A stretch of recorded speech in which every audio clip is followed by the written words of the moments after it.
Es una dicha para nosotros, el Diario de Cuatro, haber dispuesto desde el inicio mismo de toda esta aventura que significa crear un nuevo sistema nacional de seguridad. Que a partir de la ley del 2001, que por cierto, fíjense ustedes, decía complejo, se dio 2 años de plazo para poder comenzar a operar.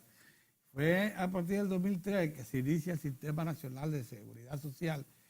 Y para que todos tengan una idea, el seguro familiar de salud no entra a operar hasta así, no después de entrado el gobierno del PLD, está hablando de 2006-2007.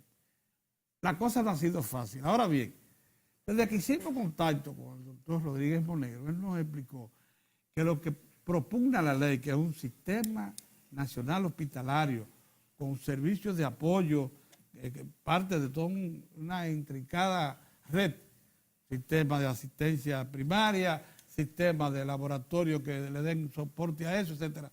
Todo eso implica un enorme esfuerzo organizativo a nivel nacional. Esos 56 hospitales que ustedes ven que se están habilitando para que este año estén listos todos y modernizados con equipamiento, etcétera. Todo eso es también un reto enorme.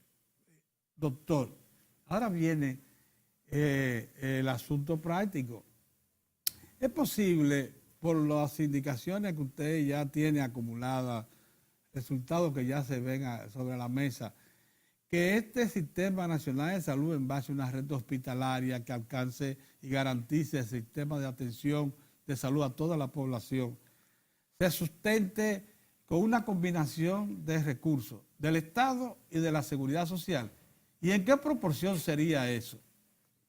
Mire, el sistema está diseñado dentro de todo el proceso de reforma del sector salud a que cuando alcancemos la cobertura universal de afiliación a la seguridad social, eso va a producir un cambio del financiamiento del sistema asistencial, que va a estar dado por la seguridad social. O sea, la seguridad social va a asumir todo el costo de prestación de servicios de salud, o debe hacerlo. Claro, excepto en algunos sitios que por razones de pobreza, siempre habrá hospitales que tendrán que tener un subsidio del Estado. Pero yo le voy a poner un ejemplo, porque nosotros hemos ido trabajando todo lo que tiene que ver con el tema de facturación.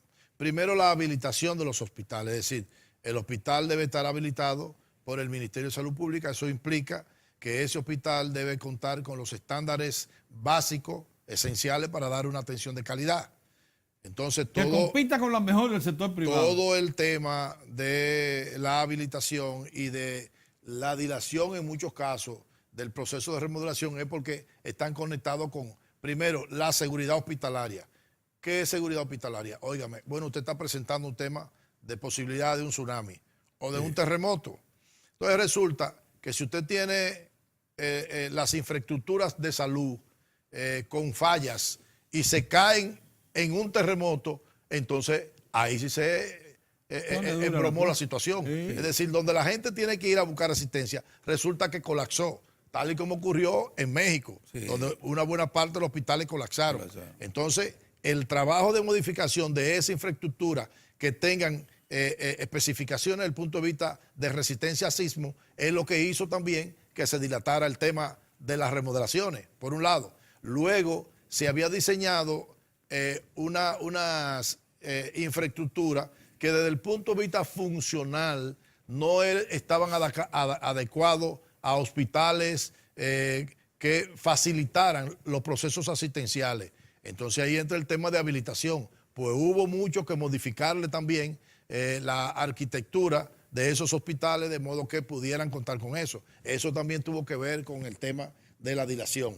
Entonces, como una buena parte de esos hospitales están siendo ya, actualmente tenemos casi 50 hospitales que están contratados por las ARS privadas.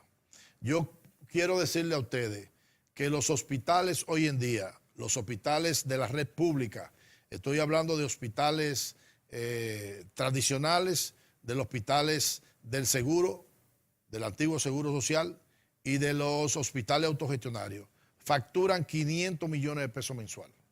Es decir, ya facturan 500 millones de pesos mensuales. El potencial que tienen el potencial que tienen para facturación puede llegar a cuánto No. en plenas condiciones. Eso en plenas condiciones puede fácilmente llegar 1.500 millones mensuales. Lo que hará autosustentable al sistema. Autosustentable. ¿Por qué? Porque todo el pueblo dominicano, la persona que viva de manera legal en la República Dominicana, tendrá financiada su asistencia a través de o del régimen subsidiado o del régimen contributivo. De modo que los hospitales están entrando en eso, con lo cual demanda entonces más y mejor regulación del uso de esos fondos. Ahora nosotros estamos trabajando en cómo regular el uso de esos fondos en los hospitales para quitar ciertas discrecionalidades que existen y que, de acuerdo a estudios y levantamientos que hemos hecho, esos recursos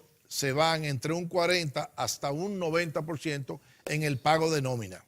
Entonces implica también revisar si realmente la nómina que tú tienes que se corresponde con tu cartera de servicio. Entonces eso implica saneamiento de las nóminas. Fíjate cuán complejo es todo esto para nosotros lograr la eficiencia en un hospital desde el punto de vista de los servicios que oferta y de la sostenibilidad financiera de ese hospital. En esa gestión, perdóname, en esa gestión concreta de dar ese seguimiento, ¿el Servicio Nacional de Salud cuenta con estructura propia y es su responsabilidad o es responsabilidad de todo el sistema? O sea, el Ministerio de Salud Pública y ustedes. Los dos operan de manera de darle seguimiento a esos aspectos. El ministerio tiene que ver con la habilitación. Habilitación. Y la calidad de la atención. Es decir, que nuestros hospitales tengan las condiciones de infraestructura, de tecnología y del recurso humano competente acorde con la oferta de servicio. Eso es del ministerio. Por otro lado, el ministerio tiene el viceministerio de garantía de la calidad, que tiene que ver entonces con que los procesos que aseguran esa calidad se den. Por ejemplo, el uso de protocolos para la atención a determinadas enfermedades. Entonces, esa área del ministerio supervisa o debe supervisar el que se estén aplicando esos protocolos, el que se estén aplicando medidas de bioseguridad, tanto para la persona que trabaja en el hospital como para los pacientes, que los hospitales cuenten con un sistema de desechos contaminados adecuado, es decir, cómo procesan para evitar contaminaciones, infecciones derivadas de la atención intrahospitalaria.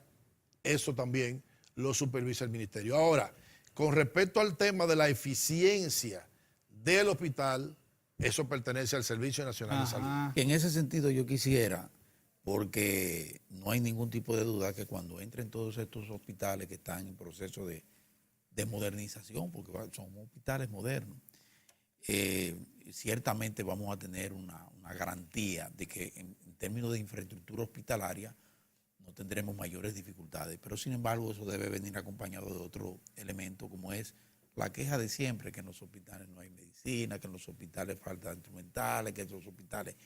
¿Cómo va ese asunto? Mire, ¿qué va a significar eso para poder... La más de las veces, yo no quiero decir que los hospitales no tienen sus debilidades y sus carencias, que la tienen. La tienen. Ahora, usted oye aquí reclamos que se hacen porque ya es una costumbre. Hacerla. Y se mete todo en el mismo, en el mismo paquete. Sí. Es decir, usted oye a veces que un hospital no tiene jeringuilla, que un hospital no tiene gasa. Eso no es verdad. Eso es excepcional si ocurre. Ajá. Nosotros tenemos un sistema que se llama el Sistema Único de Gestión de Medicamentos e Insumos del Servicio Nacional de Salud, que desde hace 5 años ha venido trabajando en hacer la estimación próxima a la necesidad de cada centro hospitalario por región y hospitales. Oiga. Luego de que termina ese proceso a nivel regional, entonces se hace en Santo Domingo una consolidación. Ahí participa el Ministerio de Salud Pública, ahí participamos nosotros, participa Promese, participa la CISARRIL, participa SENASA, todos esas instancias participan. Por ejemplo, yo le puedo decir a ustedes que para el 2018 las necesidades de medicamentos e insumos del sector público, estamos hablando de 3.000 millones de pesos. Entonces, 3.000 millones de pesos. 3.000 millones de pesos. Ya nosotros hicimos un ejercicio porque lo que teníamos asignado eran 2.000 millones. Dice, hay una brecha de 1.000 millones. Ok. Nos reunimos con Promese. Promese tenía una serie de programas que no tenía por qué tenerlo. En un momento determinado, ante la ausencia de los organismos pertinentes para darle gerenciar esos programas, pues lo hizo Promese. Hoy en día ya no es necesario. Esos medicamentos que utilizaba Promese en esos programas, ya nosotros lo habíamos calculado en el SUGEMI.